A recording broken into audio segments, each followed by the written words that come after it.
যে শিক্ষাটা মানুষকে সম্মান করতে শেখায় সেই শিক্ষাটাই মানুষের মধ্যে অনৈতিকতার সৃষ্টি করে, মানুষকে দুর্নীতিবাজ বানায়, মানুষকে একটা ইতর প্রাণী বানায়, আমরা ওই শিক্ষা দেব না।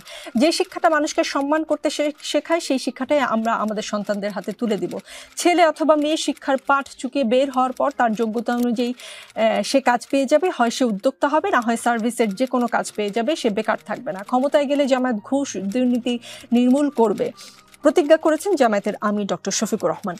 ক্ষমতায় জামাত যাবার সম্ভাবনা বিএনপির চেয়ে কম, হয়তো বা ভালোই কম, জরিপ বা বিভিন্ন কথা থেকে যেটা বুঝছি। সে কারণে কি এসব ওয়াদা দেয়া আসলে, যে ক্ষমতায় গেলে এগুলো আসলে বাস্তবায়ন করা সম্ভব বাংলাদেশে এখনকার এই পরিস্থিতিতে? দেখেন, প্রথম পয়েন্ট হলো যে জামাত একটা রাজনৈতিক দল এবং বাংলাদেশে এখন বড় রাজনৈতিক দল যদি আমরা ধরি তাহলে বিএনপি এবং জামাত ইসলাম, যেটা শেখ হাসিনার পতনের আগে অথবা 91 থেকে আমরা যে গণতান্ত্রিক প্রক্রিয়ায় ছিলাম সেখানে ছিল আওয়ামী লীগ এবং বিএনপি। 91 থেকে এই দুইটা রাজনৈতিক দলেই অল্টারনেট করে ক্ষমতায় আসছে। তো এখন হাসিনার ফ্যাসিবাদী সিস্টেমের পতনের পরে আমরা যে রাজনৈতিক প্রক্রিয়ায় আসছি সেখানে মোরাললেস আমরা যদি বিভিন্ন পোলগুলো দেখি এবং ছাত্র সংসদ নির্বাচনের ডাটা দেখি তাহলে বিএনপি এবং জামাত এই দুইটা রাজনৈতিক দল বড় দুইটা রাজনৈতিক দল হিসাবে আগামী নির্বাচনে প্রতিদ্বন্দ্বিতা করবে এবং প্রায় কাছাকাছি তাদের পজিশন। সাম্প্রতিক সময়ে প্রায় 3-4টা পোল হয়েছে যেখানে আপনি বিএনপি এবং জামাতের মধ্যে ভোটের পার্থক্য 5%-এর বেশি না এই পোলগুলোতে। এবং আপনি ঢাকা বিশ্ববিদ্যালয় এবং জাহাঙ্গীরনগর বিশ্ববিদ্যালয়ের ছাত্র সংসদের নির্বাচন যদি দেখেন তাহলে সেটা আমাদেরকে একটা ইন্ডিকেশন দিতেছে যে জামাতের আগামী নির্বাচনের ফলাফল আমরা সাধারণত যেভাবে ভাবি তার চাইতে ওয়ে বেটার হবে, তার অতীতের যে কোনো আপনার নির্বাচনের চাইতে বেটার হবে।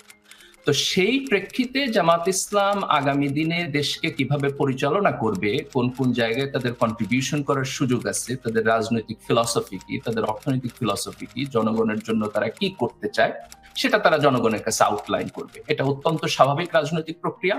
এবং আমরা এখন যে সংস্কার এবং পরিবর্তনের মধ্যে আছি, এই দেশের আপামর জনসাধারণের মধ্যে একটা পরিবর্তনের আকাঙ্ক্ষা আছে।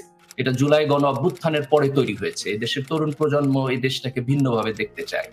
এই দেশের আপনার যারা আমরা একটু বয়সী প্রজন্ম আছি তারাও চায় যে এই দেশটা পরিবর্তন হোক। তো এখন বিএনপি এবং জামাত এই দুইটা রাজনৈতিক দলের কাছে জনগণের আকাঙ্ক্ষা হইলো যে তারা আগের পুরাতন রাজনীতি করবে না, তারা ভবিষ্যতের এই পরিবর্তনের প্রতি তাদের যে কমিটমেন্ট এবং এই কাজটা তারা কিভাবে করবে তার ডিটেইলস জনগণের কাছে তারা প্রকাশ করবে। তো এই জায়গা থেকে জামাত ইসলামের খুব সম্ভবত সেক্রেটারি জেনারেল বক্তব্য আপনি যেটা কোট করেছেন, তো এই বক্তব্যকে যদি আপনি দেখেন জামাত ইসলামের জি জি জি জায়গা থেকে বলতে পারেন যে কিছু বক্তব্য খুবই থিওরিটিক্যাল, সেখানে প্র্যাকটিক্যাল আউটলাইন নাই, এই জায়গা থেকে আমরা সমালোচনা করতে পারি। কিন্তু রাজনৈতিক দল হিসাবে তারা যদি ভবিষ্যতে তাদের কর্ম পরিকল্পনা জনগণের কাছে আনেন এবং কোন কোন জায়গায় তারা পরিবর্তন চান এটা যদি খুব স্পষ্টভাবে বলেন, আমি মনে করি এটি অত্যন্ত ইতিবাচক রাজনীতি। একটা বিষয় যদি পরিষ্কার করতেন, যেটা আমি আলতাফ পারভেজের সঙ্গে আলাপ করছিলাম, যে বাংলাদেশ জামাত ইসলামী শুধু গত 4 থেকে 17 সেপ্টেম্বরের মধ্যে 10 দিনে 15টি দেশের রাষ্ট্রদূত প্রতিনিধি ও কূটনীতিকদের সাথে সাক্ষাৎ করেছে। গত 5ই আগস্টের পর থেকে 30টি দেশের সঙ্গে বৈঠক হয়েছে জামাত প্রতিনিধিদের সঙ্গে। অতীতের নজির ভেঙে কূটনৈতিক পাড়ায় জামাত ইসলামের এত তৎপরতার আসলে কি কারণ?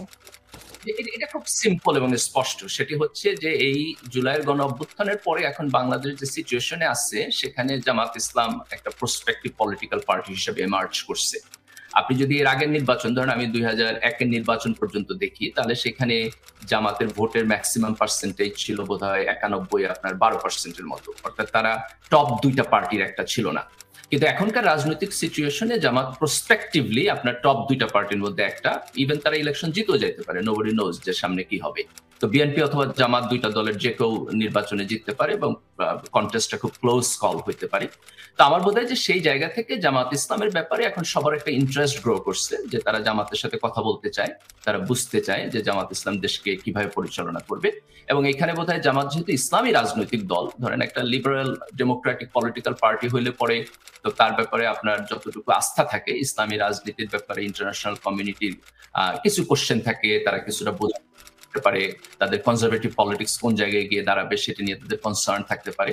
তো আমার বোধ হয় যে দুইটা জায়গা থেকে এই সমস্ত আলাপ আলোচনা, একটা হলো যে জামাতের এই নিউ প্যারাডাইমে তারা হচ্ছে একটা প্রসপেক্টিভ রাজনৈতিক দল যারা আগামী নির্বাচন জিতেও যেতে পারে। আর একটা হচ্ছে যে জামাত যেহেতু একটা ইসলামী রাজনৈতিক দল, সে জায়গা থেকে তারা জামাতের পলিটিক্যাল ফিলসফিকে বেটার আন্ডারস্ট্যান্ড করতে চায়, যে জামাত ক্ষমতায় আসলে তাদের সাথে সম্পর্ক এবং স্ট্যাটাস কো যেটা আছে এটা কি খুব বেশি রেভলিউশনারি কোনো পরিবর্তন হবে, না একই ধরনের প্র্যাগমেটিক পদ্ধতির মধ্যে